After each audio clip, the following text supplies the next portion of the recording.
மாண்புமிகு பேரவைத் தலைவர்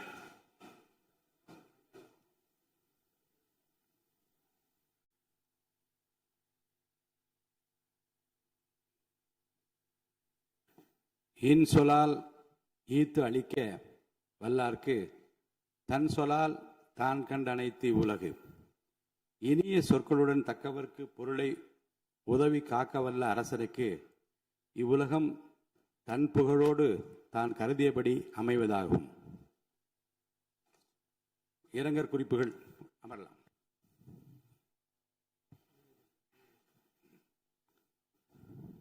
இரங்கற் குறிப்புகள்.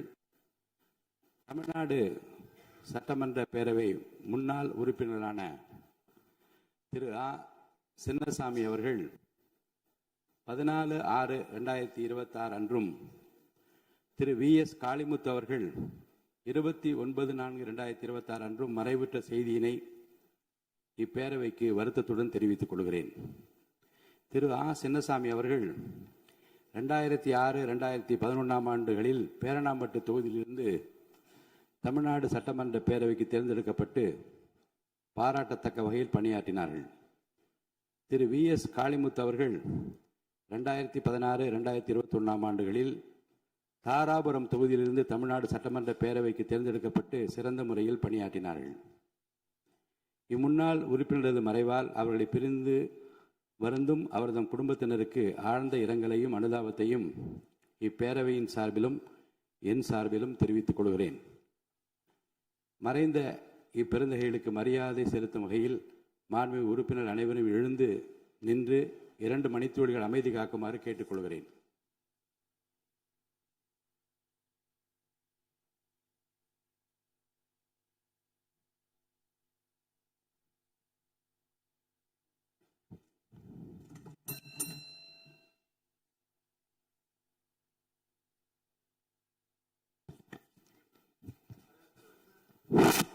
ஆளுநர் பேரவைக்கு நன்றி தெரிவிக்கும் தீர்மானம்.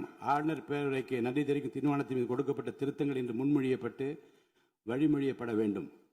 திருத்தங்களை முன்மொழிகின்ற உறுப்பினர்களுக்கு என்னுடைய அன்பான வேண்டுகோள். திருத்தங்களை முன்மொழிகின்ற உறுப்பினர்கள் நான் கொடுத்துள்ள திருத்தங்களை முன்மொழிகின்றேன் என்று சொன்னால் மட்டும் போதுமானது. கொடுத்துள்ள திருத்தங்கள் அவை நடவடிக்கை குறிப்பில் பதிவு செய்து கொள்ளப்படும். அதற்கு பிறகு முன்மொழிகின்ற உறுப்பினர்களுக்கு அருகில் அமர்ந்துள்ள உறுப்பினர் நான் அதை வழிமொழிகின்றேன் என்று சொன்னால் மட்டும் போதும். இந்த முறையை பின்பற்றும்படி நான் கேட்டுக்கொள்கிறேன். திருத்தங்கள் கொடுத்துள்ள உறுப்பினர் பெயரை நான் வரிசையாக படிக்கின்றேன். மாண்பு உறுப்பினர் திரு இரா ஜெயராமகிருஷ்ணன் அவர்கள்.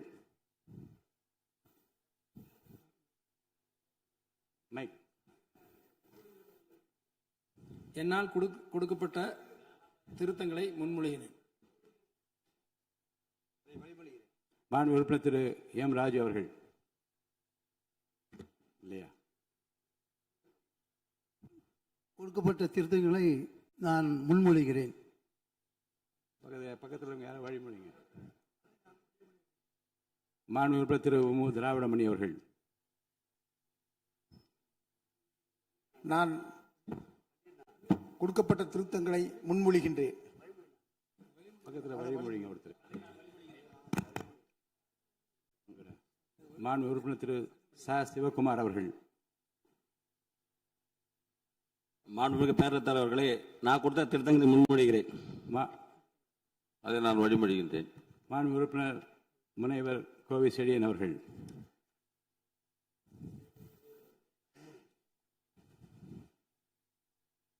அதை நான் வழிமொழிகிறேன். மாண்பு உறுப்பினர் திரு பி.கே. சேகர் பாபு அவர்கள். தலைவர் அவர்களே, நான் கொடுத்த திருத்தங்களை முன்மொழிகிறேன். நான் வழிமொழிகிறேன். மாண்பு உறுப்பினர் திரு சிவஸ் வி. மெய்யநாதன் அவர்கள். மாண்புமிகு பேரவைத் தலைவர் அவர்களே, நான் கொடுத்த திருத்தங்களை முன்மொழிகின்றேன். அதை நான் வழிமொழிகிறேன். மாண்பு உறுப்பினர் திரு க. வைத்திலிங்கம் அவர்கள். பேரவைத் தலைவர் அவர்களுக்கு வணக்கம். நான் கொடுத்த திருத்தங்களை முன்மொழிகின்றேன். மாண்பு உறுப்பினர் முனைவர் ஆ. கணேஷ்குமார் அவர்கள். நான் வழிமொழிகிறேன். மாண்புமிகு பேரவைத் தலைவர் அவர்களே, நான் கவர்னர் உரையின் மீது கொடுத்த திருத்தங்களை முன்மொழிகிறேன். அது நான் வழிமொழிகிறேன். மாண்பு உறுப்பினர் திரு காதர் பாஷா முத்துராமலிங்கம் அவர்கள். மாண்புமிகு பேரவைத் தலைவர் அவர்களே, நான் கொடுக்கப்பட்ட தீர்மானங்களை முன்மொழிகிறேன். மாண்புமிகு உறுப்பினர் திரு அதை நான் வழிமொழிகிறேன். மாண்புமிகு உறுப்பினர் திரு தங்கம் தென்னரசு அவர்கள். பேரவைத் தலைவர்களே, நான் கொடுத்திருக்கக்கூடிய திருத்தங்களை நான் முன்மொழிகிறேன். மாண்புமிகு பேரவைத் தலைவர் அவர்களே, உறுப்பினர் அவர்கள் முன்மொழிந்ததை நான் வழிமொழிகிறேன். மாண்புமிகு உறுப்பினர் திரு மு தமிமுன் அன்சாரி அவர்கள் அவர் இருக்கையில் இல்லை.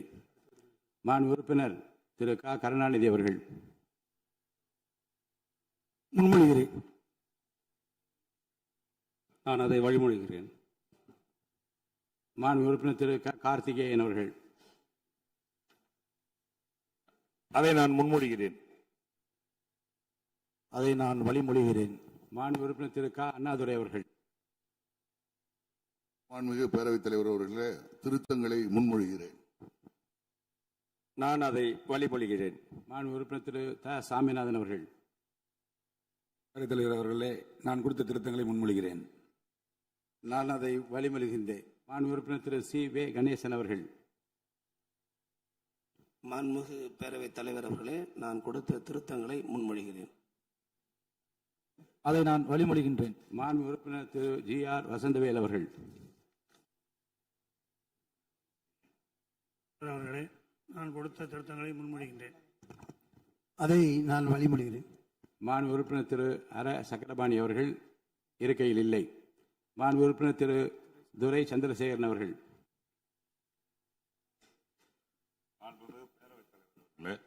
என்னால் கொடுக்கப்பட்ட திருத்தங்களை முன்மொழிகிறேன். அதை நான் வழிமொழிகிறேன். மாண்புமிகு உறுப்பினர் திரு என் அசோக்குமார் அவர்கள். நான் அதை முன்மொழிகிறேன். வழிமொழிகிறேன். மாண்புமிகு உறுப்பினர் டாக்டர் கலை கதிரவன் அவர்கள். மாண்புமிகு பேரவைத் தலைவர் அவர்களே, நான் கொடுக்கப்பட்ட திருத்தங்களை முன்மொழிகிறேன். அதை நான் வழிமொழிகிறேன். மாண்புமிகு உறுப்பினர் திரு ஐ பி செந்தில்குமார் அவர்கள். மாண்புமிகு பேரவைத் தலைவர் அவர்களே, என்னால் கொடுக்கப்பட்ட திருத்தங்களை நான் முன்மொழிகின்றேன். மாண்புமிகு பேரவைத் தலைவர்களே, வணக்கம். அதை நான் வழிமொழிகிறேன். மாண்புமிகு உறுப்பினர் திரு ஏவா வேலு அவர்கள். மாண்புமிகு பேரவைத் தலைவர்களே, என்னால் கொடுக்கப்பட்ட திருத்தத்தை நான் முன்மொழிகிறேன். பேரவைத் தலைவர்களே, இதை வழிமொழிகிறேன். மாண்புமிகு உறுப்பினர் திரு மு அப்துல் வஹாப் அவர்கள். மாண்புமிகு பேரவைத் தலைவர் அவர்களே, என்னால் கொடுக்கப்பட்ட தீர்மானங்களை முன்மொழிகின்றேன்.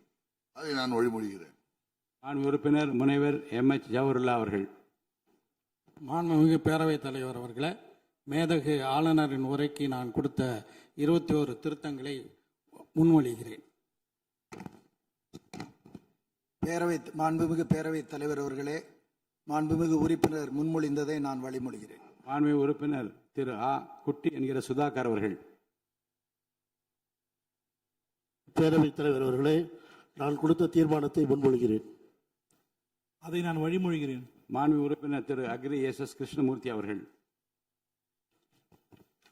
மாண்புமிகு பேரவைத் தலைவர் அவர்களே, மேதகு ஆளுநர் உரையின் மீது நான் கொடுத்துள்ள திருத்தங்களை முன்மொழிகின்றேன். மாண்புமிகு பேரவைத் தலைவர் அவர்களே, அதை வழிமொழிகிறேன். ஆளுநர் பேருரைக்கு நன்றி தெரிவிக்கும் தீர்மானத்தின் மீதான விவாதத்திற்கு பதிலுரை மாண்புமிகு முதலமைச்சர் அவர்கள்.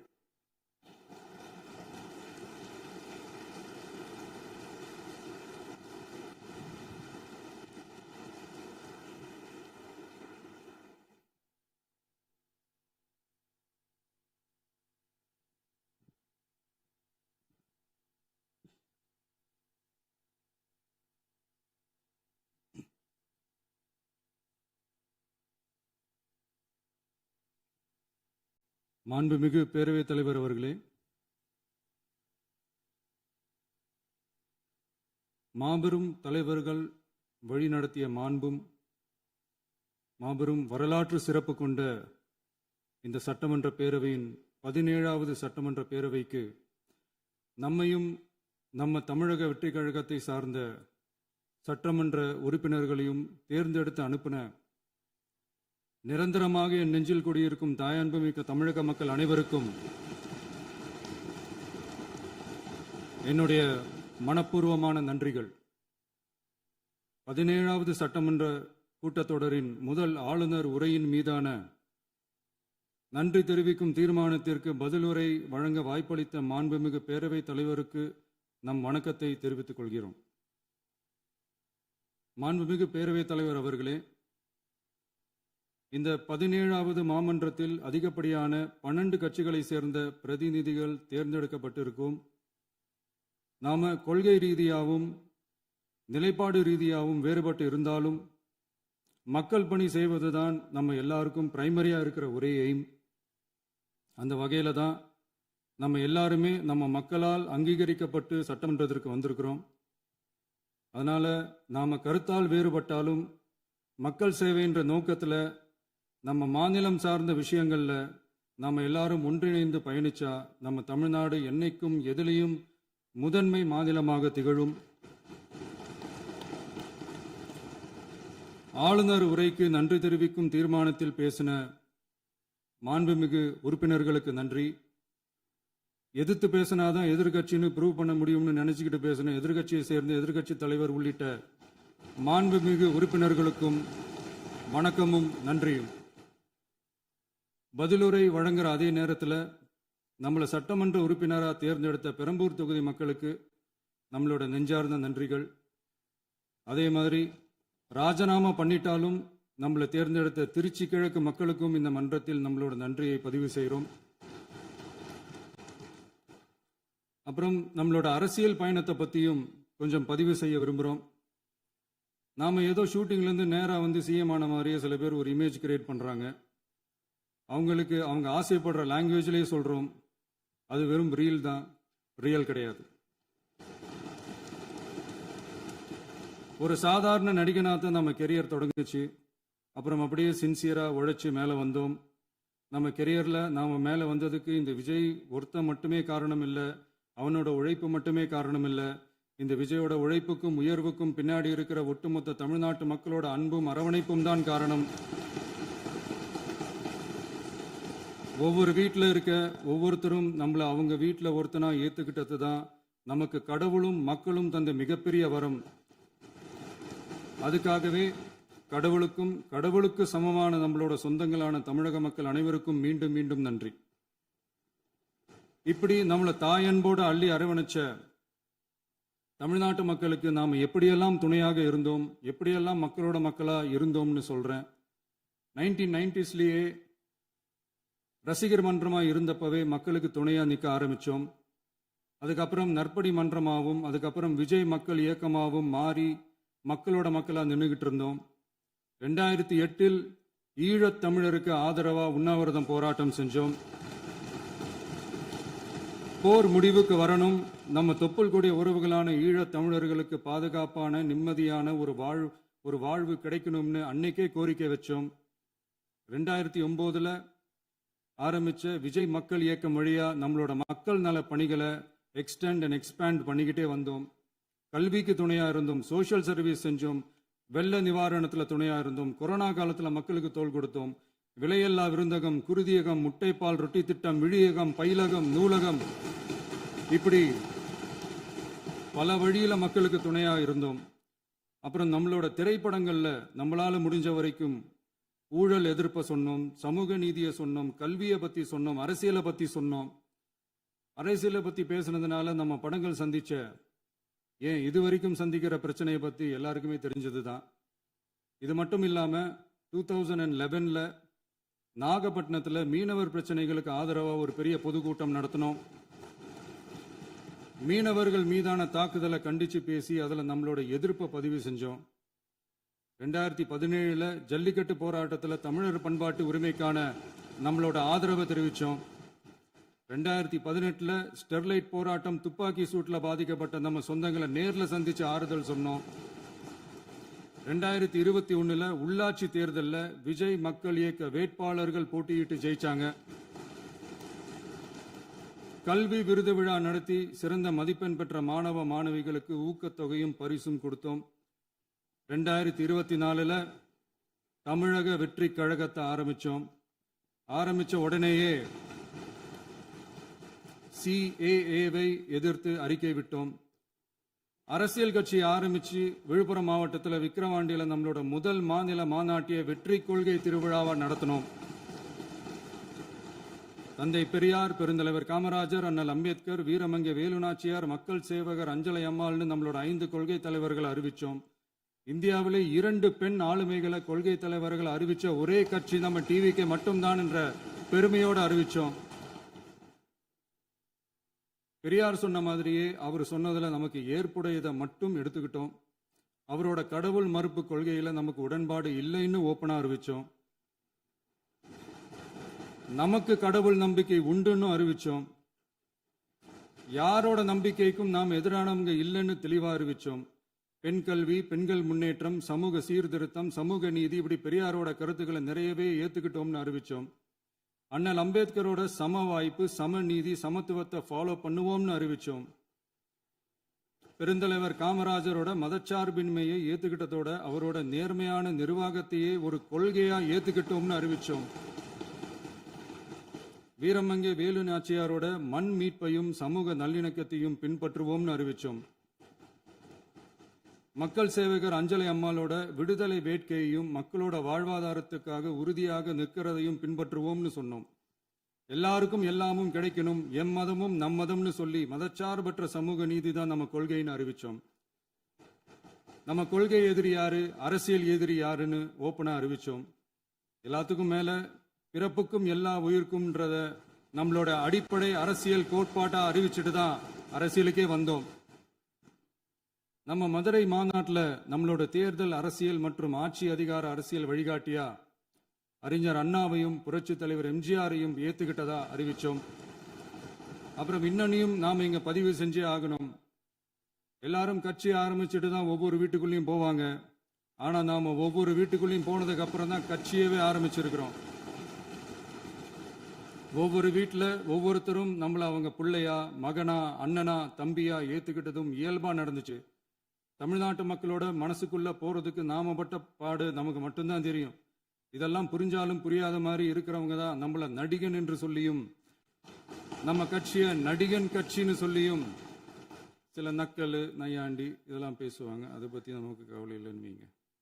இப்படி நம்ம அரசியல் பயணம் ரொம்ப டிரான்ஸ்பரண்டா தான் ஆரம்பிச்சிருக்கு. இந்த 2026 தேர்தலில் கூட்டணியே இல்லாமல் தனியா நின்னோம். மக்கள் நம்மளை தெளிவா புரிஞ்சுக்கிட்டதாலையும் நம்ம டிவிகே தோழர்களோட உழைப்பாலையும் நாம 35% வாக்குகளை வாங்கினோம். 1,72,00,000 வாக்குகளோட தமிழ்நாட்டிலேயே தனி பெரும் கட்சியா வந்தோம். தமிழக மக்களாலையும் நம்மளோட ஆதரவு இயக்கங்களாலையும் இதோ இன்னைக்கு இங்க நம்ம டிவிகே ஆளும் கட்சியா உட்கார்ந்துருக்கிறோம். இந்த ஆளும் கட்சியா ஆனதும் அவ்வளவு சாதாரணமாலாம் நடந்துடல. 2.25 வருஷத்துல ஆட்சிக்கு வந்துட்டீங்கன்னு ரொம்ப கிண்டலா கேலியா சிலர் பேசுறாங்க.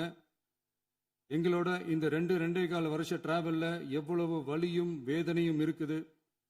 நம்மளோட மக்கள் சந்திப்புக்கே அவ்வளவு இடையூறு, அவ்வளவு தடைகள், ஊர் உலகத்துல யாருக்கும் இல்லாத ஒன்னா நமக்கு மட்டுமேன்னு தனியா ஸ்பெஷலா எக்ஸ்க்ளூசிவா நிறைய நிபந்தனைகள், நெருக்கடிகள், கட்டுப்பாடுகள், நம்மளை சந்திக்க வர்ற மக்களுக்கு சரியான பாதுகாப்பு இல்லாம, நம்ம கூட்ட நிகழ்ச்சிக்கு போதுமான பாதுகாப்பு இல்லாமன்னு இன்னும் வெளியே சொல்ல முடியாத நிறைய சூழ்ச்சிகள் எல்லாத்தையும் தாண்டி தான் நாம் இந்த இடத்துக்கு வந்திருக்கிறோம்.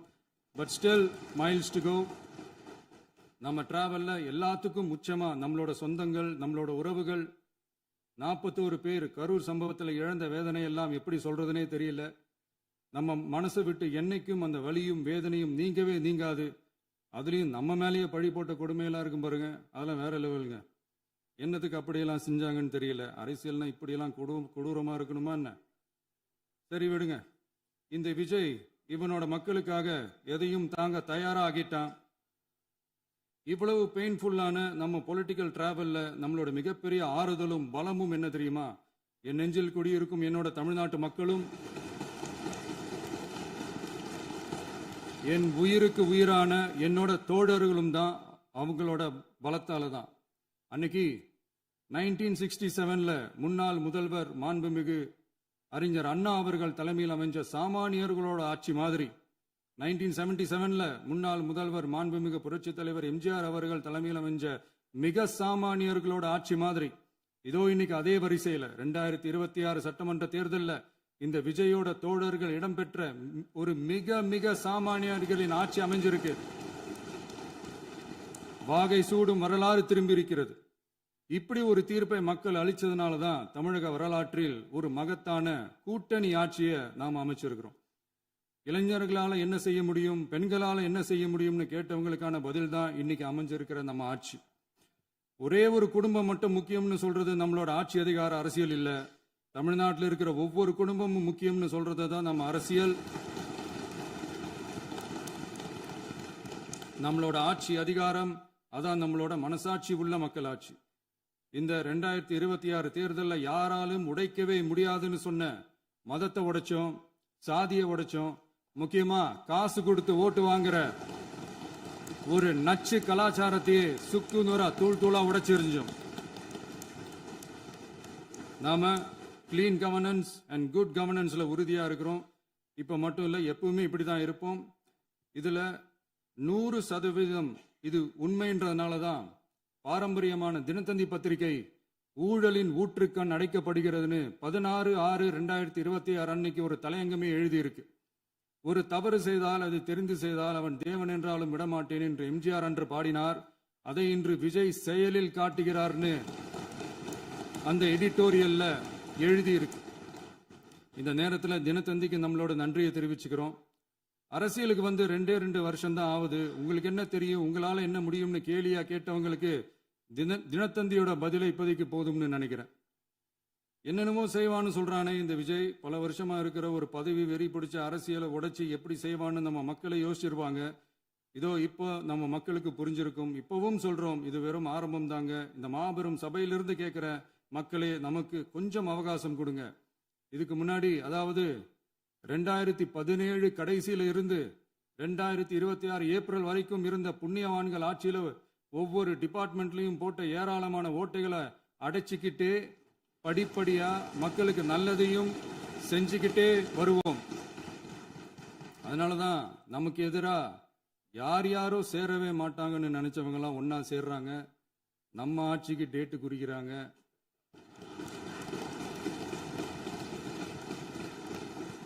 சரி, அவங்கள நம்ம மக்களே பார்த்துப்பாங்க, அதை விடுங்க. நாம ஆட்சிக்கு வந்து சரியா 40 நாள் ஆகுது. அதுக்குள்ள என்ன செஞ்சீங்கன்னு கேட்கிறாங்க. ஒரு லிஸ்ட் ஒன்று சொல்றேன் கேளுங்க. பெண்கள் பாதுகாப்புக்காக சிங்கப்பெண் சிறப்பு படை, 200 யூனிட் வரை கட்டணமில்லா மின்சாரம், போதைப் பொருள் ஒழிப்புக்காக தனிப்படை, குறுவை நெல் சாகுபடியை ஊக்குவிப்பதற்காக 134.83 கோடி சிறப்பு தொகுப்பு திட்டம், வழிபாட்டு தலம், ஸ்கூல், பஸ் ஸ்டாண்டுன்னு அதுக்கு பக்கத்தில் இருக்கிற 717 மதுபான கடைகள் மூடப்பட்டன. அங்க வேலையில் இருந்தவர்களுக்கு வேறு கடைகளில் வேலை, கவனிக்கப்படாமல் விடப்பட்ட அம்மா உணவகங்கள் புதுப்பிக்கப்பட்டன. பத்திரப்பதிவு துறையில் பகல் கொள்ளைக்கு ஃபுல் ஸ்டாப் வைக்கப்பட்டுள்ளது. வருகையில்லா ஆவண பதிவு முறை கொண்டு வர உத்தேசிக்கப்பட்ட செயல்பாட்டில் உள்ளது. அரசு மற்றும் தனியார் மருத்துவமனையில் ஸ்கேன் மையங்களில் கருவுறுவதற்கு முன் மற்றும் பின் ஏற்படும் தவறுகளை கண்காணிக்கவும், மருத்துவ நிறுவனம் முறைப்படுத்தும் சட்ட விதிகள் பின்பற்றப்படுகிறதா என கண்காணிக்கவும், மருத்துவ மற்றும் ஊரக பணிகள் இயக்கத்தின் பயன்பாட்டிற்காக 40 புதிய வாகனங்கள் வழங்கப்பட்டுள்ளது. கூட்டுறவு வங்கியின் ஏழை எளிய மக்கள் வாங்கிய கடனுக்கு முதல் முத்தாய்ப்பாக ரூபாய் 2045 கோடி தள்ளுபடி வழங்கி ஆணையிடப்பட்டுள்ளது. ஒன்றிய அரசிடம் கேட்டுக்கொண்டதற்கிணங்க கடந்த 2 வருடமாக நிறுத்தி வைக்கப்பட்ட இருந்த ஜல் ஜீவன் மிஷன் திட்டம் புதுப்பிக்கப்பட்டு ஜல் ஜீவன் மிஷன் திட்டம் 2.0 நடைமுறைக்கு கொண்டு வரப்பட்டுள்ளது.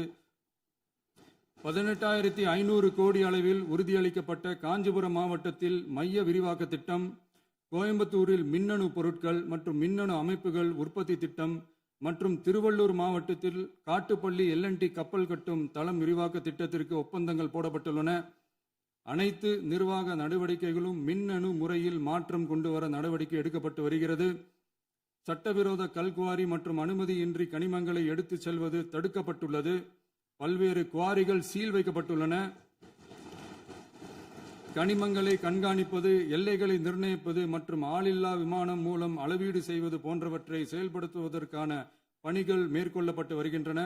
அனைத்து துறைகளிலும் அலுவலர் தலையீடு இல்லாமல் லஞ்ச லாவண்யமற்ற தமிழகத்தை உருவாக்க அனைத்து நடவடிக்கைகளும் முடுக்கிவிடப்பட்டுள்ளது. இதெல்லாம் சாம்பிள் தான், இன்னும் இருக்கு. இந்த வெறும் 40 நாளுக்குள்ளேயே இவ்வளவு செஞ்சிருக்கோம்னா இனி வர்ற நாட்கள்ல கொஞ்சம் கொஞ்சமா படிப்படியா ஸ்டெடியா உழைச்சி லஞ்சலாவணம் இல்லாத, ஊழல் இல்லாத, பெண்களுக்கு பாதுகாப்பான, சுதந்திரமான, டிரான்ஸ்பரண்டான தமிழ்நாட்டை நம்ம சொந்தங்களான தமிழக மக்களுக்கு தர்றது தான் நம்மளோட ஒன் அண்ட் ஒன்லி டார்கெட்.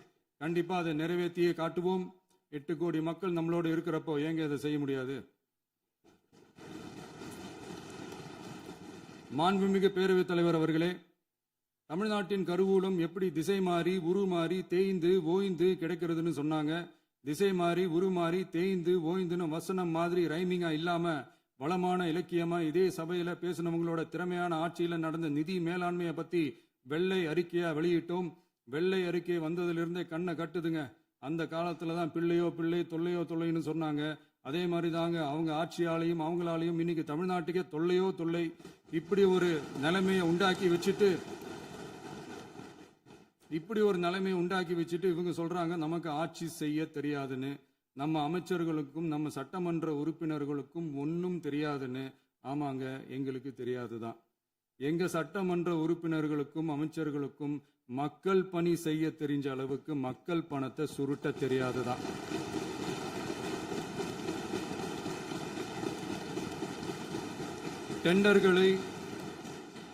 டெண்டர்களை முறைப்படுத்த தெரிஞ்ச அளவுக்கு அதோட ரேட்டை உயர்த்தி ஊழல் செய்ய தெரியாதுதான்.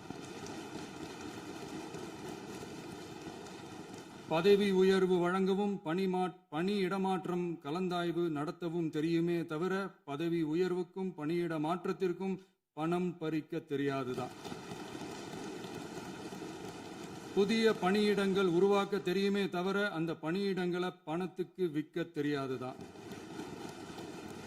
கோயில்கள்ல நடக்கிற நிர்வாக சீர்கேட்ட தடுக்க நீங்க பேசுங்க, நீங்க கண்டிப்பா பண்ணுங்க. கோயில்கள்ல நடக்கிற நிர்வாக சீர்கேட்ட தடுக்க தெரியுமே தவிர கோயில் பணத்தை கொள்ளையடிக்க தெரியாதுதான். தங்கத்தை உருக்கி தாரை வார்க்க தெரியாதுதான். கனிம வளத்தை பாதுகாக்க தெரிஞ்ச அளவுக்கு கனிமத்தை வித்து கொள்ளையடிக்க தெரியாதுதான். அரசு வருமானத்தை அரசு கஜானாவுக்கு மாத்த தெரிஞ்ச அளவுக்கு அந்த பணத்தை தனிப்பட்ட கஜானாவுக்கு மடை மாத்த தெரியாதுதான். போதை கலாச்சாரத்தை தடுக்க தெரிஞ்சவங்களுக்கு போதை கலாச்சாரத்தை வளர்க்க தெரியாதுதான். நம்ம குடும்பத்தில் இருக்கிற பாட்டி, அம்மா, அக்கா, தங்கச்சி, குழந்தைங்களை, பெண்களை மதிக்க தெரிஞ்சவங்களுக்கு ஓசி பஸ், 1000 ரூபாய் கேஸு, இப்படியெல்லாம் பேச தெரியாதுதான். எங்க உறுப்பினர்களுக்கும் அமைச்சர்களுக்கும் மக்கள் சேவை தெரிந்த அளவிற்கு சுயநல தேவையை செஞ்சிக்க தெரியாதுதான். அதனாலதான் சொல்றோம், எங்களை பார்த்து எதுவும் தெரியாதுன்னு சொல்றவங்களுக்கு சொல்றோம், இதெல்லாம் எங்களுக்கு தெரியாதுதான். உங்களை மாதிரி முறைகேடுகளை செய்யறத நாங்க தெரிஞ்சுக்கவும் போறதில்ல, தெரிஞ்சுக்கவும் ஆசைப்படல. அத கடைசி வரைக்கும் எங்களுக்கு தெரியாமலே இருந்துட்டு போகட்டும். அதனால நாங்களும் எங்க மக்களும் வெரி வெரி ஹாப்பி தான். மாண்புமிகு பேரவைத் தலைவர் அவர்களே, எதிர்ப்பவர்கள் எதிர்க்கட்சி என்பதற்காக எங்கள் ஆட்சி மீது 1000 பழி போடலாம். ஆனாலும் தமிழக மக்களுக்கு உண்மையை உணர்த்த வேண்டியது நம்மளோட கடமை. மின்வெட்டை பொறுத்தவரை தமிழ்நாடு மின்மிகை மாநிலமாக இருந்தாலும் கடந்த காலங்களில் ஏற்பட்ட நிர்வாக குளறுபடிகளும் மின்சார சாதனங்கள் மற்றும் மின் மாற்றிகளில் ஏற்படும் பழுதாலும் வேண்டுமென்றே சிலரின் நடவடிக்கைகளாலும் இந்த மின்வெட்டிற்கு காரணமாக உள்ளது. மின் விநியோக மீட்பு நடவடிக்கைகளை ஒருங்கிணைப்பதற்காக எதிர்பாராமல் இரவு நேரங்களில் ஏற்படும் மின் தடங்களை விரைந்து சரி செய்வதில் 10 உயர்மட்ட கண்காணிப்பு குழுக்கள் மற்றும் 125 சிறப்பு மின் தடை நீக்க ரோந்து வாகனங்கள் வழங்கப்பட்டு 24 மணி நேரமும் கண்காணிக்கப்படுகிறது. கூடுதலாக தற்போது 77 புதிய மின் தடை நீக்க மையங்களும் உருவாக்கப்பட்டுள்ளன. விரைவில் இந்த மின்வெட்டு நிலைமை அறவே நீக்கப்படும். மாண்புமிகு பேரவைத் தலைவர் அவர்களே, நம்ம விவசாயிகள் எல்லாரும் நம்மளை நல்லா புரிஞ்சுக்கிட்டு தமிழக வெற்றி கழகத்தை ஏத்துக்கிட்டாலும் எதிர்கட்சிகளோட தூண்டுதலால சில இடங்கள்ல சில போராட்டங்கள் நடக்குது. எதிர்கட்சிகள் என்னதான் சித்து வேலை செஞ்சாலும் விவசாய பெருமக்கள் எல்லாரும் நம்ம ஆட்சி அவங்களுக்கான ஆட்சி தான் நல்லா புரிஞ்சுதான் வச்சிருக்கிறாங்க. இந்த வருஷம் எல் நினோ விளைவா எப்பவும் இருக்கிறத விட இந்த டைம் மழை குறையுங்கிறதையும் நம்ம விவசாயிகள் உணர்ந்துதான் இருப்பாங்க. இருந்தாலும் நம்ம அரசு நம்ம விவசாயிகளோட வாழ்வாதாரத்துக்காக பக்கபலமாகவும் உறுதியாகவும் துணை நிற்கும்ங்கிறத தெரிவிச்சுக்கிறோம். நம்ம தமிழகத்தில் ஏற்கனவே நடந்த அதி அற்புதமான சூப்பரான நிர்வாக திறன் கொண்ட 50 வருஷ அரசியல் அனுபவம் கொண்ட 2.0, 3.0, 4.0 பல 0.0 மாடல் ஆட்சி நடத்த கனவு கண்டவங்களோட அட்டகாசமான ஆட்சிக்காரங்க பல்வேறு விதமான நிதி நெருக்கடியை நம்ம மக்களுக்கும் நமக்கும் பரிசா கொடுத்துட்டு போய் இருந்தாலும் கூட்டுறவு வங்கிகளின் மூலம் 75,000 வரை பயிர்கடன் பெற்று குறு சிறு இதர பெரு விவசாயிகளுக்கு 100% முழுமையான பயிர்கடன் தள்ளுபடியும் 75,000க்கு மேல் கடன் பெற்றவர்களுக்கு குறைந்தபட்சமாக 35,000 பண பயன் கிடைக்கும் அளவிற்கு மொத்தம் 14,43,504 விவசாயிகளுக்கு ரூபாய் 5,932.23 கோடி பயிர்கடன் தள்ளுபடி வழங்கப்பட்டுள்ளது. மாண்புமிகு பேரவைத் தலைவர் அவர்களே, நாம ஒன்றியத்தில் கூட்டுறவு கூட்டாட்சி, மாநிலத்தில் சுயாட்சி என்ற கொள்கையை கொண்டவங்க தான் ஏற்கனவே அறிவிச்சிருக்கிறோம். தற்போதைய ஒன்றிய அரசு சார்ந்த கட்சியுடன் அரசியலில் கொள்கை அளவில் நேர் எதிராக நிற்கிறவங்க தான் நாம. அதே சமயத்தில் எதுக்கெடுத்தாலும் கண்ணை மூடிக்கிட்டு ஒன்றிய அரசோட மோதல் போக்கை விரும்புறவங்க நாம இல்ல. நமக்கு எப்பவுமே தமிழகத்தின் வளர்ச்சி மட்டும்தான் முக்கியம். அதுக்காக நம்மளோட அரசியல் ரீதியான கொள்கைகளையோ மாநில உரிமைகளையோ கொஞ்சம் கூட விட்டு கொடுக்கவே மாட்டோம். அதுல ரொம்ப தெளிவாகவும் உறுதியாகவும் இருக்கிறோம். இனியும் இப்படித்தான் இருப்போம். அதுல ஒருபோதும் மாற்றமே இருக்காது. அதனால இதுல யாரு திசை திருப்ப வேலையில் ஈடுபட்டாலும் அவங்க எல்லாரும் மக்கள் மத்தியில் தோற்பது உறுதி. எனவே நம்ம மக்களுக்கோ சிறுபான்மை சகோதரர்களுக்கோ நம்ம ஆதரவு இயக்கங்களுக்கோ எந்தவித சந்தேகமும் வேண்டாம். நாம் யாரோட டீமும் இல்ல. நாம எப்பவுமே பியூரான பீப்புள்ஸ் டீம். இன்னும் சொல்ல போனா நாம secular team, social justice team. மாண்புமிகு பேரவைத் தலைவர் அவர்களே, அரசு விழாக்கள், கல்வி நிறுவனங்கள் மற்றும் பல அதிகாரப்பூர்வ நிகழ்ச்சிகளோட தொடக்கத்தில் நம்ம தமிழ்தாய் வாழ்த்த பாடுறது தான் வழக்கமாக இருக்கு. தமிழ்தாய் வாழ்த்த பொறுத்த வரைக்கும் நம் அரசு இதுல நம்மளோட உறுதியான நிலைப்பாட்டை ஒன்றிய அரசுக்கு மிக தெளிவாக தெரிவிச்சிருக்கு. அது இல்லாம இதில் மாநில அரசின் கொள்கைக்கு ஏற்ப ஒன்றிய அரசின் அறிவிக்கையில் திருத்தம் மேற்கொள்ள கோரிக்கையும் விடுக்கப்பட்டுள்ளது. நீட் தேர்வை பொறுத்தவரை கிராமப்புற மற்றும் பொருளாதார ரீதியாக பின்தங்கிய மாணவர்களுக்கு சமமான வாய்ப்பை வழங்குவதில்லை. மருத்துவ கல்வியில் சமூக நீதி மற்றும் சம வாய்ப்பை நீட் பாதிக்கிறது என்பதை உணர்கிறோம். எனவே மருத்துவ படிப்புகளுக்கான சேர்க்கையை 12ஆம் வகுப்பு மதிப்பெண்களின் அடிப்படையில் நடத்த வேண்டும் என்று நமது அரசு வலியுறுத்தி வருகிறது. மத்திய அரசிடம் நீட்டிலிருந்து தமிழ்நாட்டிற்கு விலக்கு வழங்க வேண்டும் என்று கோரிக்கை விடுத்துள்ளது. மாண்புமிகு பேரவைத் தலைவர் அவர்களே, பேரறிஞர் அண்ணா அவர்கள் தலைமையிலான அரசு 1968இல் இருமொழி கொள்கையை நடைமுறைப்படுத்தியது. தமிழ் ஆட்சி மொழி, தமிழ் மொழியை பாதுகாப்பது, மாணவர்களுக்கு ஆங்கிலத்தின் மூலம் உலக அளவிலான வாய்ப்புகளை வழங்குவது, எந்த ஒரு மொழியையும் கட்டாயமாக திணிப்பதை தவிர்ப்பது மற்றும் எதிர்ப்பது, நிலத்தின் மொழி மற்றும் பண்பாட்டு அடையாளத்தை பேணுவது என்பதை நம் தமிழக வெற்றிக் கழக ஆட்சி ஏற்றுக்கொண்டுள்ளது. எனவே தமிழ்நாட்டில் தமிழ் ஆட்சி மொழி மற்றும் இருமொழி கொள்கை என்பதில் நமக்கு மாற்று கருத்தே இல்லை.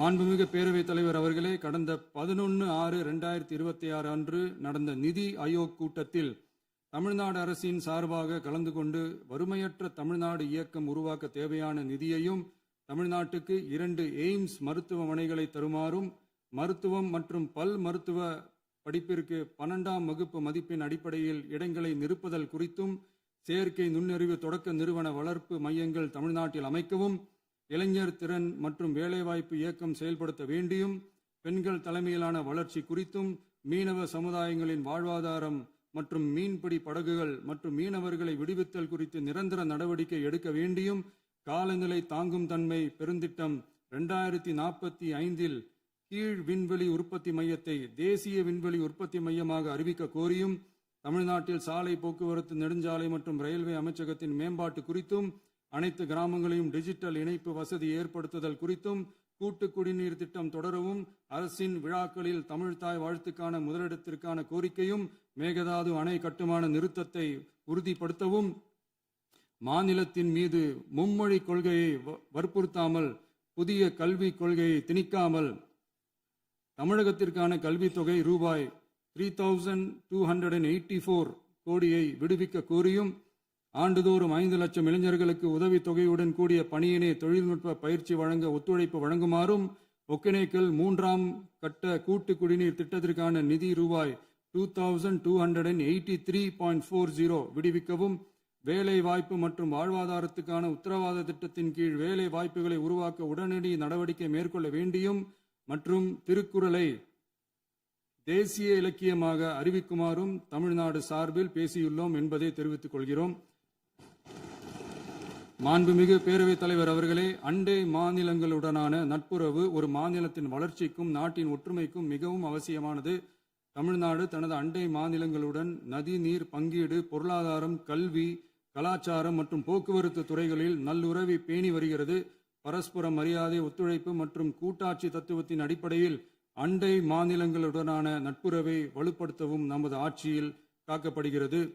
மாண்புமிகு பேரவைத் தலைவர் அவர்களே, சட்டம் ஒழுங்கை பற்றி பேச்சு வந்தது. சட்டம் ஒழுங்கு சரியாக இருக்கணும் அப்படின்றதுல எங்களுக்கு மாற்று கருத்தே கிடையாது. கண்டிப்பாக லா அண்ட் ஆர்டர் கரெக்டாக இருக்கணும், கரெக்டாக இருக்கும், இருக்க வைப்போம். அதே மாதிரி பெண்கள் பாதிக்கப்படுறதையும் இங்கே யாராலையும் சகிச்சிக்கவே முடியாது. அதுக்கான கடுமையான நடவடிக்கைகள் நம்ம அரசு எடுத்துக்கிட்டு இருக்கிறோம்.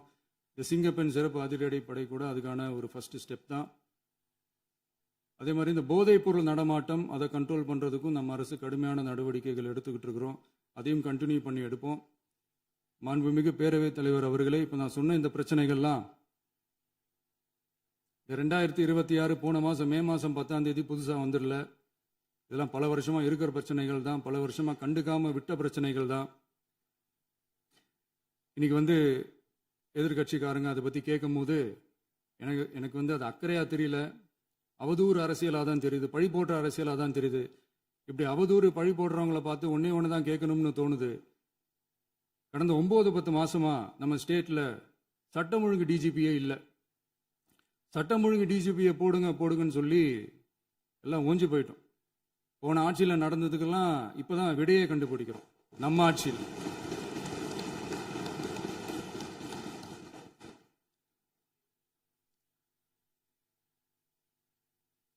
இந்த போதைப் பொருள் நடமாட்டம்லாம் தாறுமாற அப்படியே பரவி கொட்டி கிடக்குது. இதெல்லாம் இனிஷியல் ஸ்டேஜ்லேயே யார் கண்ட்ரோல் பண்ணியிருக்கணும்? போலீஸ் டிபார்ட்மெண்ட் அப்போ யார் கையில் இருந்தது? இத்தனை கேள்வி நம்மளை பார்த்து கேட்குறாங்களே, ஒரே ஒரு கேள்வி தான் நான் கேட்கணும்னு தோணுது. போலீஸ் டிபார்ட்மெண்ட்டை கையில் வச்சுக்கிட்டே பிகினிங்லேயே இனிஷியல் ஸ்டேஜ்லேயே இந்த போதைப் பொருள் நடமாட்டத்தை ஏன் கண்ட்ரோல் பண்ணலை? மனசாட்சி உள்ளவங்க இந்த பிரச்சனையெல்லாம் ஏன் நடக்குதுன்றது அவங்களுக்கே நல்லா தெரியும். இன்னைக்கு சட்டம் ஒழுங்கை பற்றி கேள்வி கேட்கக்கூடாதா அப்படின்னா தாராளமாக கேட்கலாம். இது ஜனநாயக அரசு, மன்னராட்சிலாம் கிடையாது, மனசாட்சி உள்ள மக்களாட்சி. அதனால கேள்வி கேட்கலாம், எல்லாருக்கும் எல்லா உரிமையும் உண்டு. விமர்சனம் செய்யலாம், எல்லாருக்கும் எல்லா உரிமையும் உண்டு. ஆனால் நம்ம ஆட்சியில் என்ன நடவடிக்கைகள் எடுத்திருக்கோன்றது தெரிஞ்சுக்கிட்டு அதுக்கேற்ற மாதிரி ஒரு நடுநிலையாக பேசுனீங்கன்னா கொஞ்சம் நல்லா இருக்கும். சட்டம் ஒழுங்கை பற்றி யாருக்கு என்ன யோசனை இருந்தாலும், மக்கள் நலனுக்காக யாருக்கு என்ன யோசனை இருந்தாலும் அதை தாராளமாக சொல்லலாம். நம்ம அரசு அது காது கொடுத்து கேட்கும். ஆனால் நம்ம அரசினுடைய நிர்வாகத்திறன் அதை பற்றி பேசுறவங்களுக்கு இந்த ஊரடிச்சு உலையில போட்டு ஊழல் மேல ஊழலா செஞ்சுக்கிட்டு அதுலேருந்து தப்பிக்கிறதுக்கு பேர் தான் நிர்வாகத்திறன் அப்படின்னு சொன்னா, அப்படிப்பட்ட ஒரு ஊழல் செய்யற நிர்வாகத்திறனை நம்ம அரசு ஒரு நாளும் செய்யாது. பொட்டி பெட்டியா பணத்தை வச்சுக்கிட்டு, பெட்டியை வச்சு எல்லாம் செஞ்சுக்கிட்டு, போதைப் பொருள் பாதுகாவல் கழக மாடல் அரசாங்கம் செஞ்ச ஒவ்வொரு ஊழலா வெளியில வந்துகிட்டு இருக்கு. டாஸ்மாக்ல அது என்னப்பா அது பேரு,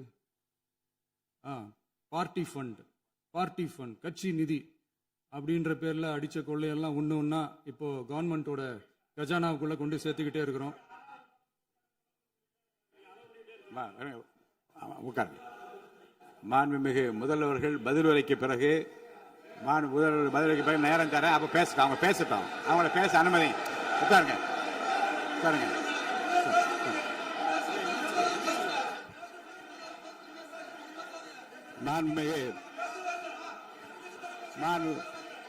அலோவ் பண்றேன்.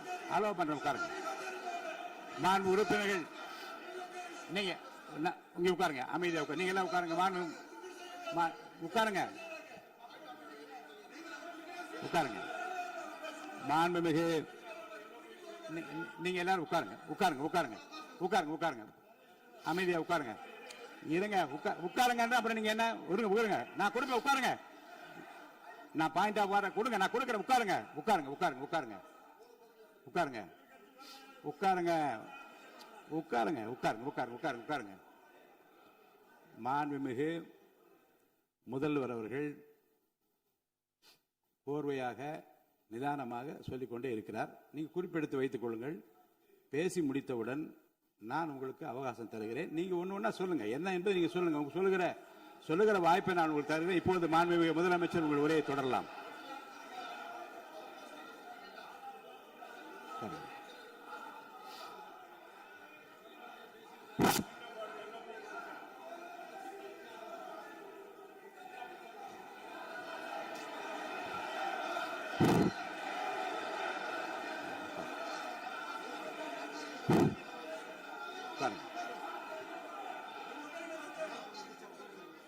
நான் எழுந்த பிறகு உட்கார்றதுதான் முறை. உட்காருங்க எல்லாரும் உட்காருங்க. தேசிய உட்கார்.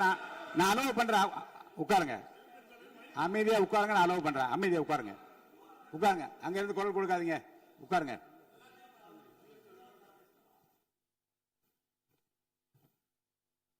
இனிமையான இந்த விவாதத்தில்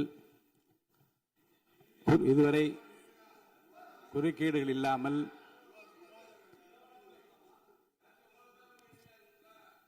கொஞ்சம் அமைதியா இருங்க. மாண்புமிகு முதல்வர் அவர்கள் பேசி முடித்தவுடன் பாயிண்ட் ஆஃப் ஆர்டர் கேட்டிருக்கேன். நான் அனுமதிக்கிறேன்.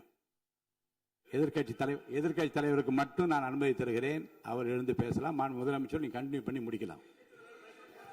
நீங்க எல்லாரும் எழுந்துச்சீங்கன்னா சரி வராது. உட்காருங்க. நான் சொல்லியிருக்கேன். உட்காருங்க உட்காருங்க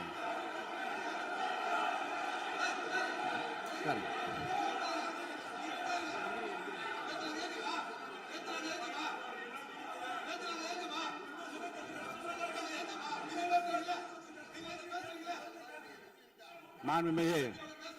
மாண்பு உறுப்பினர் அமைதி காக்க வேண்டும். நேற்று எதிர்க்கட்சி தலைவர் பேசுகிற போதும் அவர் பேசுகிற எல்லாவற்றுக்கும் நான் அனுமதி அளித்தேன். அதில் பாயிண்ட் ஆஃப் கேளுங்க. அந்த விவாதத்தில் கேளுங்க. இப்போதும் மாண்புமிகு முதலமைச்சர் அவர்கள் பேசி முடித்த பிறகு நான் உங்களுக்கு அதுக்குரிய அவகாசத்தை தருகிறேன். நீங்க கேள்வி கேளுங்க. கேட்கிற உரிமையும் விளக்கத்தை பெற்றுக்கொள்ள உரிமை உங்களுக்கு இருக்கிறது. அதற்கு அவகாசத்தை நான் தருகிறேன்.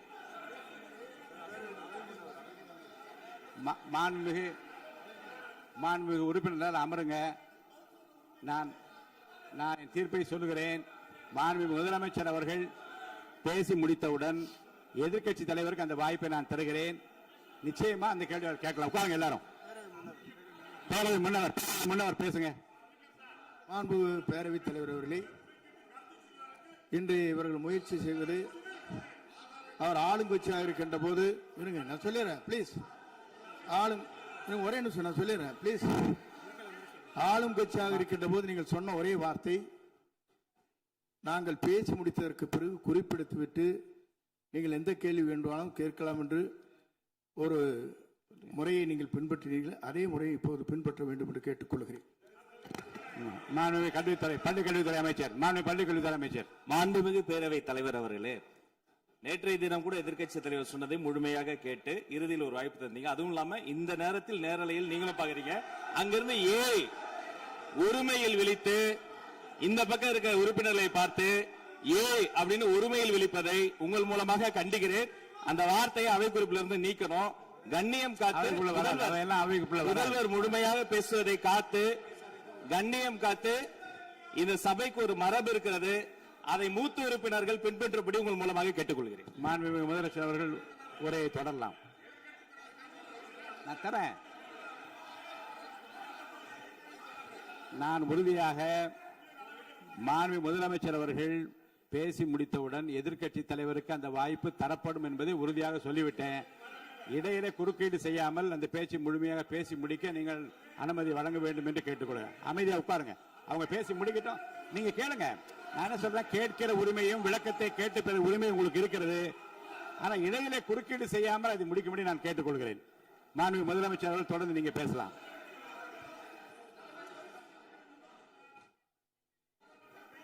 எதிர்க்கட்சி தலைவர்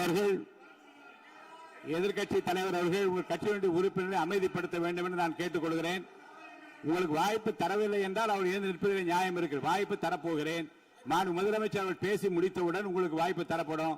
அது வரைக்கும் உங்களுடைய உறுப்பினரை அமைதி காக்க நீங்கள் தான் பார்த்துக் கொள்ள வேண்டும். அவை முன்னவர் மாண்புமிகு பேரவைத் தலைவர் அவர்களே, அவர் அப்போது சொன்னது வேறு, இப்போது நடந்து கொள்கிற முறைகள் வேறாக இருக்கிறது. அன்றைக்கு அவர் சொல்லுகிற போது அமைச்சர் அத்தனை பேரும் பேசி முடித்ததற்கு பிறகு உங்களுடைய கருத்துக்கள் ஏதாவது தெரிவிக்கலாம். இப்போது பின்பற்றினால் நன்றாக இருக்கும். நீங்கள் அதற்காகத்தான் சொன்னீர்கள். முதலமைச்சர் பேசியதற்கு பிறகு எதிர்க்கட்சி தலைவர் அவர்கள் பேசுவதற்கு வாய்ப்பளிக்கிறோம் என்று சொல்லியிருக்கிறார்கள். ஆகவே தான் அந்த வாய்ப்பை நீங்கள் இல்ல அது பதில் சொல்லணும்னு கேட்டிருக்காங்க. பதில் சொல்லணும் தான் சொல்லியிருக்காங்க. பதில் சொல்லினா தான் எங்க பிரச்சனை. இல்ல அப்படி இல்ல.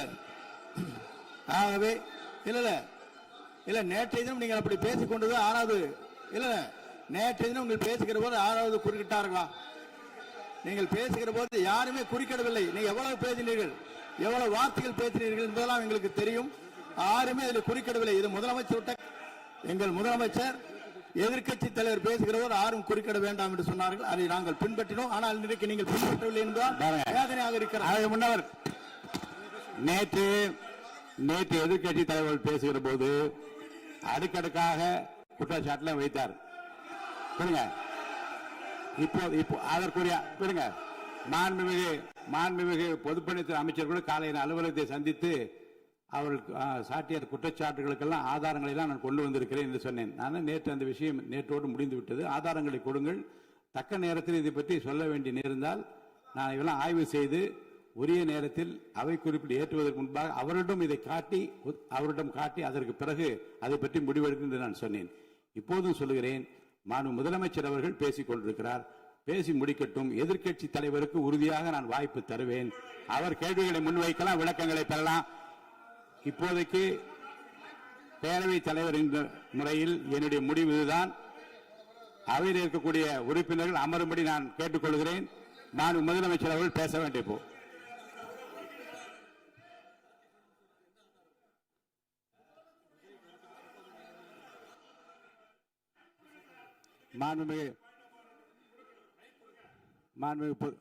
இருங்க. அதை முன்னவர் பேரவைத் தலைவர் அவர்களே, நேற்றைய தினம் நீங்கள் முழுமையாக பேசினீர்கள். உங்கள் பேச்சுக்கள் எப்படி இருந்தது என்பதும் நாடு அறியும். இருந்தாலும் கூட நாங்கள் அமைதியாக இருந்தோம். இல்ல நீங்க இருங்க. ஒவ்வொரு வார்த்தைக்கு இருங்க. நீங்க மின்வெட்டையில நீங்க சொன்னீங்க. உங்களுடைய முன்னாள் அமைச்சர் ஆற்காடு வீராசாமி இருக்கிற போது மின்வெட்டால் தான் நாங்கள் ஆட்சியே மாறியது என்றெல்லாம் சொன்ன கதையெல்லாம் இருக்கு. அதெல்லாம் சொன்னோம்னாங்க. நாங்களே அமைதியா இருந்தா அதுக்காக நீங்க தயவு செய்து எதிர்க்கட்சி தலைவருக்கு வாய்ப்பளிக்கிறார்கள். அந்த வாய்ப்பை நீங்கள் அவர் முதலமைச்சர் பேசியதற்கு பிறகு பேசினால் அழகாக இருக்கும். அதை முன்ன பள்ளிக்கல்வித்துறை அமைச்சர் மாண்புமிகு பேரவைத் தலைவர் அவர்களே, அவர் ஒரே ஒரு வார்த்தையை தான் சொன்னார். பார்ட்டி ஃபண்ட் என்ற வார்த்தையை கேட்டு எதிர்க்கட்சி நண்பர்கள் கோபப்படுகிறார்கள். ஆனால் அதன் மீது உங்களுக்கு பாயிண்ட் ஆஃப் ஆர்டர் தருவதாகவும் நீங்கள் சட்டப்பேரவைத் தலைவர் சொல்கிறீர்கள். நேற்றைய தினம் இதே போல வெற்றி தலைவர் அவர்களினுடைய வழிகாட்டில் வளர்ந்த நாங்கள் சகிப்புத்தன்மையோடு அவர்கள் பல வார்த்தைகள் சொன்னார்கள். புதிதாக சோஃபா மாடல் என்றார்கள், குதிரை பேரம் என்றார்கள், எத்தனையோ வார்த்தைகள் சொன்ன போது சகிப்புத்தன்மையோடு அதை கேட்டு பொறுமையாக இருந்தோம். இவர்கள் குதிரை பேரம் எல்லாம் அவைக்குள் நீக்கப்பட்டு விட்டது. சரி, சோஃபா மாடல் என்று சொன்னார்கள். ஆதாரம் கேட்டு இப்படி எழுந்து நாங்கள் கொந்தளிக்காமல் ஒரு சட்டமன்றத்தில் ஒரு உறுப்பினர் எப்படி நடந்து கொள்ள வேண்டும் என்பதற்கு எடுத்துக்காட்டாக தமிழக வெற்றி கழகத்தின் உறுப்பினர்கள் நடந்து கொண்டார்கள். இப்போது மதிப்பிற்குரிய எதிர்க்கட்சி தலைவர் அவர்களை உங்களூடாக நான் கேட்பது என்னவென்றால், அவர்களினுடைய கட்சி உறுப்பினர்களை அவர் அமைதிப்படுத்தி முதல்வர் அவர்கள் உரையை முழுமையாக கேட்டு சகிப்புத்தன்மைக்கு சட்டமன்றத்தில் இந்த பக்கம் மட்டுமல்ல அந்த பக்கமும் எடுத்துக்காட்டாக இருப்பதற்கு அவர் வழிவகை செய்ய வேண்டும் என்று உங்கள் மூலமாக கேட்டுக்கொள்கிறேன். பொதுப்பணித்துறை அமைச்சர்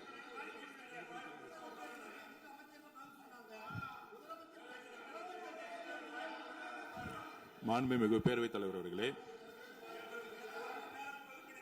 திராவிட முன்னேற்ற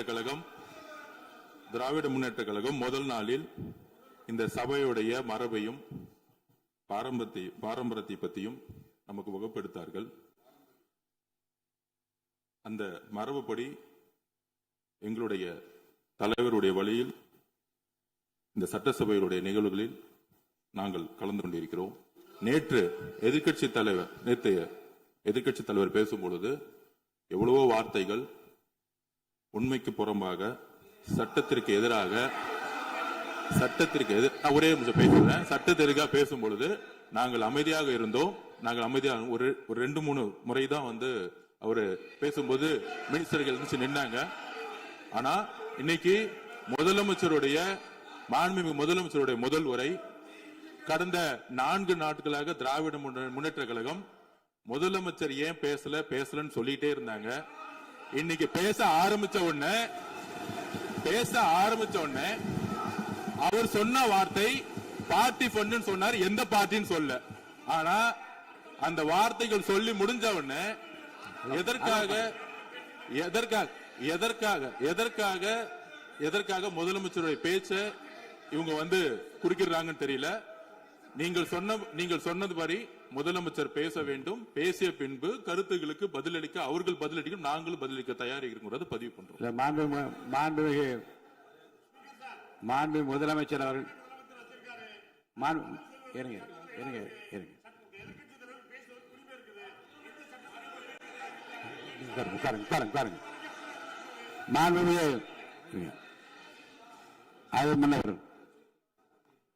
மரபு இருக்கிறது, எப்போது வேணும் பாயிண்ட் ஆஃப் ஆர்டர் இருக்கலாம். இருந்தாலும் கூட நீங்க அந்த மரபை நீங்க கடைபிடித்தீங்களா உங்க ஆட்சியில?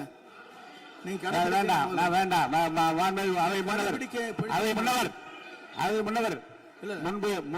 முன்பு எப்படி நடந்தால் என்பதை பற்றியோ முன்பு நடந்த நிகழ்வுகள் பற்றியோ நீங்கள் சொல்லி மீண்டும் இந்த அவையினுடைய மாண்பை குறைக்க வேண்டாம் என்று நான் கேட்டுக்கொள்ள வேண்டாம். இப்போது உள்ள பிரச்சனை மாண்பு முதலமைச்சர் அவர்கள் தன்னுடைய பேச்சை உறுதி செய்து முடிக்க வேண்டும். அவர் முடித்த பிறகு எதிர்க்கட்சி தலைவருக்கு நான் நிச்சயமாக வாய்ப்பு தருவேன். அவர் கேள்வி கணைகளை தொடுக்கலாம், சந்தேகங்களை கேட்கலாம், விளக்கம் தருவதற்கு மாண்பு முதலமைச்சர் அவர்கள் தயாராக இருக்கின்றார். அமைதியாக அமரும்படி நான் கேட்டுக்கொள்கிறேன். இப்ப நான் அனுமதிக்க முடியாது. மாண்பு முதலமைச்சர் உரையை தொடரலாம்.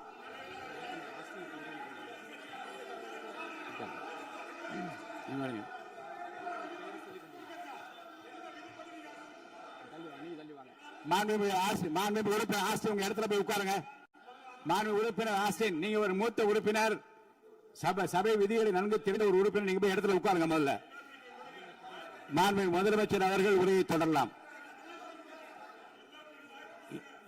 இப்போது எந்த விதமான பாயிண்ட் ஆஃப் ஆர்டர்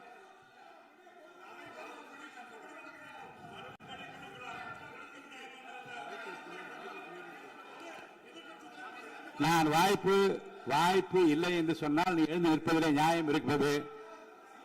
உட்காருங்க. வாய்ப்பு உறுதியாக எதிர்க்கட்சி தலைவருக்கு பாயிண்ட் ஆஃப் ஆர்டர் மட்டுமல்ல, உட்கார்ந்து அவர் பேசிய பேச்சுக்கள் என்னென்ன இருங்க, என்ன உங்களுக்கு சந்தேகம் இருக்கிறதோ, வினாக்கள் இருக்கிறதோ அதை நீங்க கேட்கலாம். அவர் பதில் சொல்வதற்கு தயாராக இருக்கிறார். பேசி முடிக்கின்ற வரை அமைதி காக்கும்படி உங்களை நான் கேட்டுக்கொள்கிறேன். மாண்புமிகு எதிர்க்கட்சி தலைவர் முழு ஒத்துழைப்பை நீங்கள் தர வேண்டும் என்று நான் எதிர்பார்க்கிறேன்.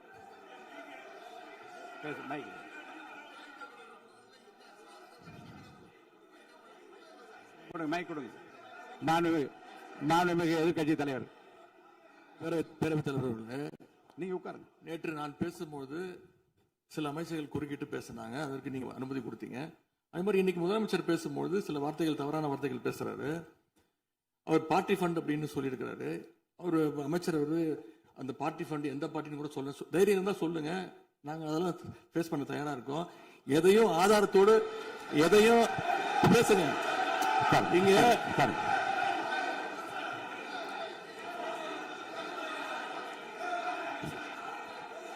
அது மாதிரி பேரவைத் தலைவர் அவர்களே, நேற்று நான் பேசி முடிஞ்சோடனே நீங்க அவை முடிஞ்சிருச்சுன்னு சொல்லிட்டீங்க. நாங்கெல்லாம் வீட்டுக்கு போயிட்டோம். வீட்டுக்கு போய் டிவி போட்டு பார்த்தா அங்க இன்னொரு அமைச்சர் இன்னும் பதில் சொல்லிட்டே இருந்திருக்கிறாரு.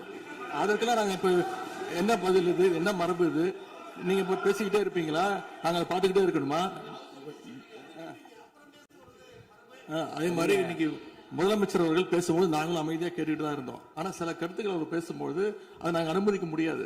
ஆதாரத்தோடு ஏதாவது பேசணும்னா, குற்றச்சாட்டுகள் சொல்லும்போது ஆதாரத்தோடு சொன்னீங்கன்னா அதை நாங்க வந்து ப்ரூவ் பண்றதுக்கு தயாராக இருக்கு. மாண்புமிகு உறுப்பினர் அவர்கள் இருங்க. நேற்று மாண்புமிகு எதிர்க்கட்சி தலைவர்கள் பேசியதும் மாண்புமிகு பொதுப்பணித்துறைகள் பேசியதும் ஆதாரம் இல்லாமல் பேசக்கூடாது என்று நான் சொன்னேன். ஆய்வு செய்து நீக்கப்பட வேண்டியது நீக்கும் என்று சொன்னேன். இப்போது மாண்புமிகு முதல்வர் அவர்கள் பேசி முடிக்கட்டும். நீங்கள் கூறிய கருத்துப்படி அதில் ஆதாரங்கள் இல்லாத குறிப்பாக இருந்தால் அது நீக்குவதற்குரிய உரிமை எனக்கு இருக்கிறது. ஆய்வு செய்து நான் நடவடிக்கை எடுப்பேன். இப்போது மாண்புமிகு முதலமைச்சர் அவர்கள் பேசலாம். இந்த டாஸ்மாக் மாதிரியே பல டிபார்ட்மெண்ட்லயும் மறுபடியும் சொல்றேன், கட்சி நிதின்ற பேர்ல அடிச்ச கொள்ளைய ஒன்னா கவர்மெண்டோட கஜானாக்குள்ளேயே கொண்டு சேர்த்துக்கிட்டே இருக்கிறாங்க. இப்பவும் சொல்றேன், மக்கள் பணத்துல இருந்து ஒரு பைசா கூட தொடமாட்டோம், தொடவும் விடமாட்டோம், தொட்டா விடமாட்டோம், இதுக்கு முன்னாடி தொட்டவங்களையும் விடமாட்டோம்.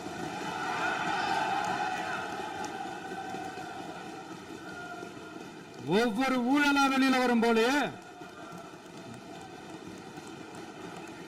ஒவ்வொரு வேஷமா கலைஞ்சிரும் போலே இங்க இருக்கிற நிறைய பேரு நடுங்கி போய்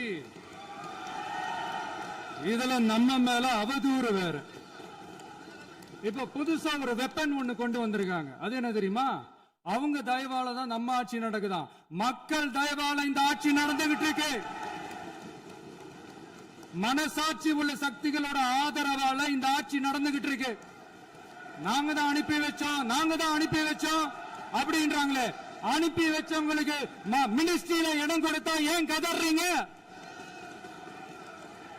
ஏன் இவ்வளவு கோபம்? ஏன் இவ்வளவு கதறல்ஸ்?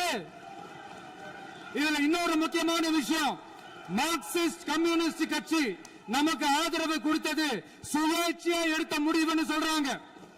அதே மாதிரி இந்திய கம்யூனிஸ்ட் கட்சி நமக்கு ஆதரவு கொடுத்தது சுயேட்சையா எடுத்த முடிவுன்னு சொல்றாங்க. இதுல எங்க இருந்து நாங்க தான் அனுப்பி வச்சோம்னா புரியலையே. மக்களுக்கு நல்லா புரியும், எல்லாத்தையும் தெளிவா பார்த்துக்கிட்டு இருக்கிறாங்க.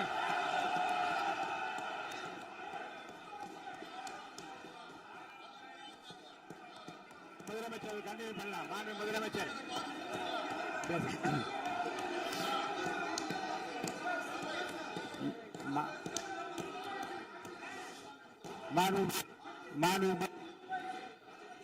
முதலமைச்சர் கண்டினியூ பண்ணலாம். நீங்க கண்டினியூ பண்ணலாம்.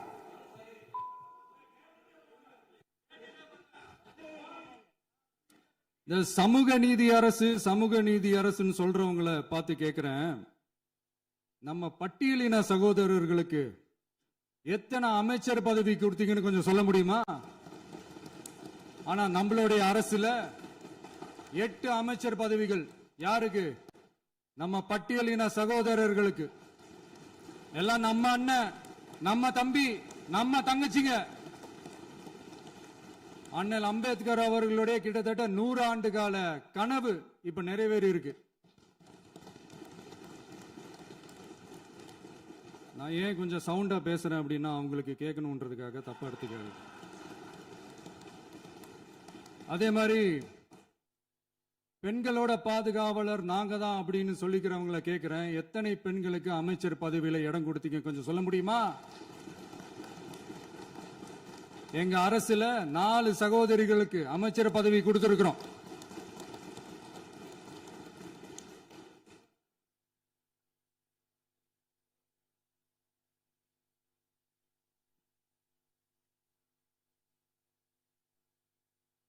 அதனால மக்களால் நிராகரிக்கப்பட்டு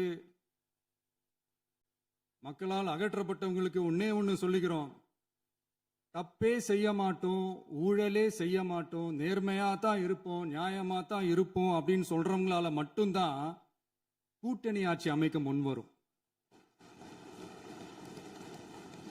ஆட்சியிலையும் பங்கு, அதிகாரத்திலையும் பங்கு கொடுக்க முன்வரும். ஊழல்லையே ஊறி போனவங்களால இந்த கூட்டணி ஆட்சியோ ஆட்சியிலையும் பங்கோ அதிகாரத்திலையும் பங்கோ கொடுக்க முன்வராது. மெஜாரிட்டி இருந்தாலும் தரமாட்டாங்க, மெஜாரிட்டி இல்லைனாலும் தரமாட்டாங்க. கேட்டா ரெடிமேடா ஒரு பதில் ஒண்ணு வச்சிருப்பாங்க, கூட்டணி ஆட்சியை மக்கள் விரும்ப மாட்டாங்கன்னு. அதே மக்கள் தான் இப்ப அவங்கள பார்த்து சிரிக்கிறாங்க. நான் பதவியேற்ற அன்னைக்கு கொஞ்சம் டைம் அவகாசம் கேட்டேன். எதுக்கு கேட்டேன்? நிதி நிலைமைலாம் கொஞ்சம் மோசமா இருக்குது, அதெல்லாம் கொஞ்சம் சரி செஞ்சுக்கிட்டு படிப்படியா கொஞ்சம் கொஞ்சமா நான் கொடுத்த வாக்குறுதிகள்லாம் செயல்படுத்துவேன், அதுக்காக கொஞ்சம் டைம் அவகாசம் கேட்டேன். நான் ஏதோ வேற எதுக்காகவோ வேற யாருக்காகவோ ஏதோ அவகாசம் கேட்ட மாதிரி. அடுத்து இங்க சபையில இல்லாதவங்களை பத்தி பேச வேண்டாம்னு நினைக்கிறேன்.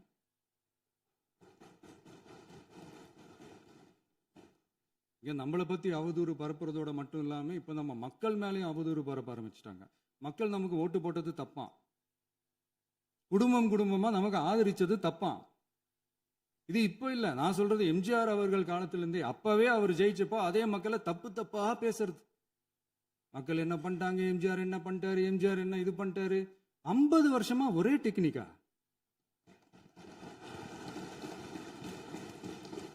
டெக்னாலஜி எல்லாம் மாறி வேற எங்கேயோ போயிட்டு இருக்கு பஸ். இதுல கொஞ்சம் டெக்னிக்காச்சும் கொஞ்சம் மாத்தினா கொஞ்சம் நல்லா இருக்கும். அதனால மக்களுக்கு யூஸ்ஃபுல்லா இருக்கிற மாதிரி இந்த ஆக்கப்பூர்வமான கருத்துக்களோ ஆக்கப்பூர்வமான யோசனைகளோ இருந்தா சொல்லுங்க, அதை நாங்க டெஃபரெண்டா எடுத்துக்கிறோம். ஆனா அதை விட்டுட்டு இந்த நக்கல் நையாண்டி சம்பந்தம் இல்லாத பேச்சு இதெல்லாம் பேசிட்டு அப்புறம் முதல்வர் பதில் சொல்லல, முதல்வருக்கு பதில் சொல்ல தெரியல அப்படின்னா அப்புறம் என்ன சோஃபா மாடல் ஆட்சியா? அது என்னன்னு புரியறதுக்கு எனக்கு ரொம்ப நாள் ஆச்சு. இந்த sofa set, table chair, teapoy, furniture பிசினஸ்லாம் வேற எங்க வெளியில போய் பண்ண சொல்லுங்க. அப்படி அந்த பிசினஸ் தான் பண்ணணும்னா நிறைய பிசினஸ் பண்ற மாதிரி வெளியில போய் பண்ண சொல்லுங்க, இங்க சட்டசபைக்குள்ள வேணாம். அதனால ஆக்கப்பூர்வமான கருத்துக்கள் இருந்தா சொல்லுங்க, டெஃபினட்டா அது சரியா இருந்தா நாங்க ஏத்துக்கிறோம். எனக்கு ஒரு குட்டி கதை ஒன்று ஞாபகம் வருது, சொல்லாமா? ஒரு ஊர்ல ஒரு பெரியவர் வெயில் ரொம்ப ஜாஸ்தியா இருக்குன்னு சொல்லிட்டு கண்ணுக்கு மேல கை வச்சுக்கிட்டு இப்படி சுத்தி முத்தி தேடிக்கிட்டு இருந்தாராம். அப்ப கூட இருந்த ஒரு சின்ன பையன் என்ன தேடுறீங்க அப்படின்னு கேட்டானா. அதுக்கு அந்த பெரியவர் சொன்னாரா, அது ஒண்ணு இல்ல தம்பி, உங்க அப்பா இங்கதான் இருப்பாருன்னு சொன்னாங்க, அதான் தேடிக்கிட்டு இருக்கேன், எங்க உங்க அப்பாவையா காணோம்?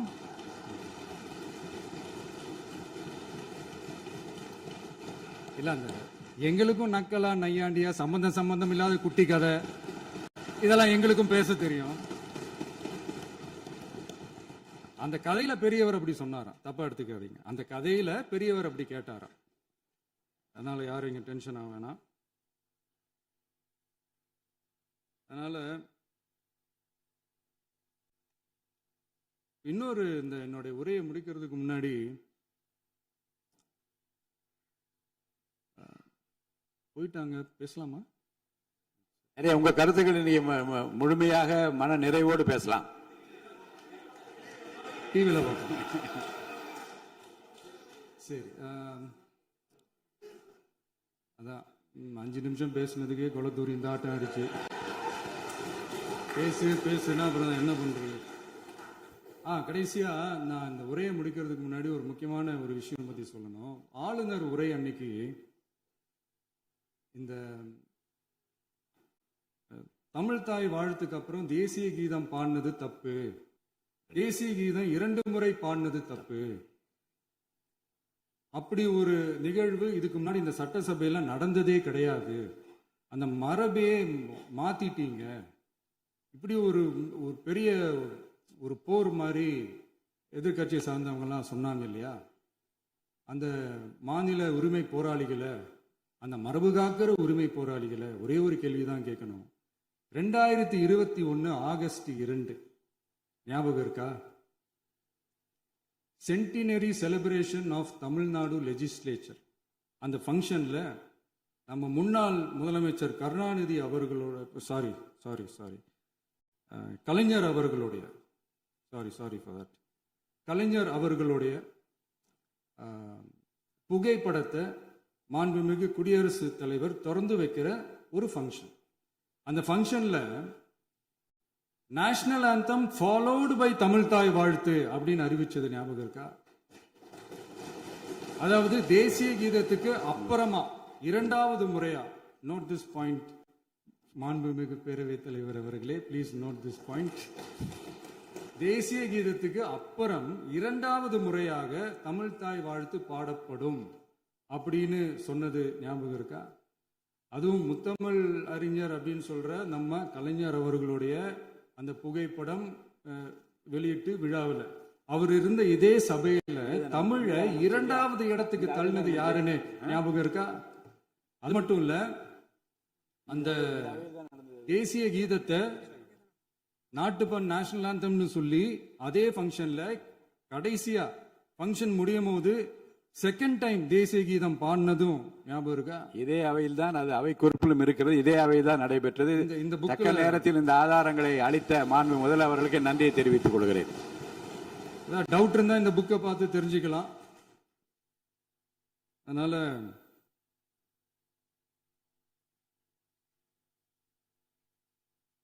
இதெல்லாம் கேட்டா என்ன சொல்லுவாங்கன்னா, அது ஜனாதிபதி கலந்துகிட்ட ஃபங்க்ஷன், அதெல்லாம் அப்படிதான், அதெல்லாம் கண்டுக்க கூடாது அப்படின்னு சொல்லுவாங்க. இதே மாதிரிதான் பேசுறது ஒண்ணு, செய்யறது ஒண்ணு, செய்யறது ஒண்ணு, பேசுறது ஒண்ணு. இதெல்லாம் மக்கள் பார்த்துக்கிட்டு இருக்காங்க. எலெக்ஷனுக்கு முன்னாடி தான் அப்படி செஞ்சுக்கிட்டு இருந்தாங்க. இப்போ எலெக்ஷனுக்கு அப்புறம் அதே தான் செய்கிறாங்க. இந்த விஜயையும் சாமானியர்களின் உண்மையான சமூக நீதி அரசையும் அவமானப்படுத்துறதுக்கு தான் அவங்களோட அந்த பொலிட்டிக்கல் சீனியாரிட்டி அது பயன்படுத்துது போல. சரி, செய்யட்டும் செய்யட்டும், நல்லா செய்யட்டும். இப்போ ஆனாலும் நம்மளுடைய மாநில உரிமை, மொழி உரிமை, உத்தம உத்தரர் போல வேஷம் போடுற எதிர்கட்சிக்கு ஒன்றை மட்டும் ஆணித்தரமாக சொல்றோம். உங்களை மாதிரி தமிழ் தமிழ்னு சொல்லிக்கிட்டு, மொழி, பண்பாடு, கலாச்சாரம்னு சொல்லிக்கிட்டு ரெட்டை வேஷம் போடுறவங்க நாங்க கிடையாது. உலகெங்கும் வாழும் என் தமிழ் சொந்தங்களுக்கு நம்முடைய உத்தரவாதம் தமிழ் தான் எங்க உயிர் நாடி அப்படின்றத மறக்க மாட்டோம். இப்பவும் சொல்றோம், மாநில உரிமையில எப்பவும் உறுதியா இருப்போம். அதே சமயத்துல அரசியல் வேற, ஒன்றிய மாநில அரசுகளுக்கு இடையே இருக்கிற நிர்வாக அணுகுமுறை வேற. இதுல நாங்க ரொம்ப தெளிவா இருக்கிறோம். அதனால எங்களுக்கு பாடம் எடுக்கிறதா நினைச்சுக்கிட்டு உங்க வேஷத்தை நீங்களே கொஞ்சம் கொஞ்சமா கலைச்சிக்கிட்டே வர்றீங்க, மறந்துடாதீங்க. அப்புறம் நேத்து எதிர்கட்சி தலைவர், மாண்புமிகு எதிர்கட்சி தலைவர் பேசும்போது நிறைய பேசினாங்க. அதுல ஒண்ணு மட்டும், அரசு சொல்றதா நினைச்சுக்கிட்டு நம்மளை இன்டைரக்டா ஈவில் அப்படின்ற அந்த வார்த்தையை யூஸ் பண்ணாங்க.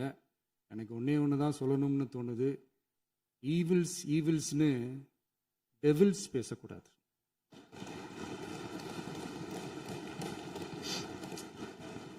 அவங்க இருந்திருந்தா ஒரு ஆக்ஷன் பண்ணணும்னு எனக்கு தோணுச்சு.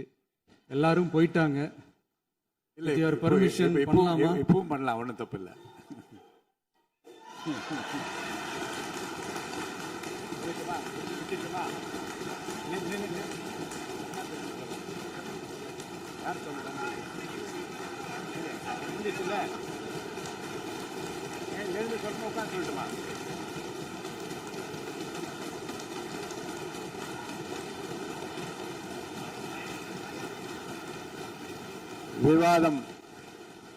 விவாதம் முடிவுற்றது.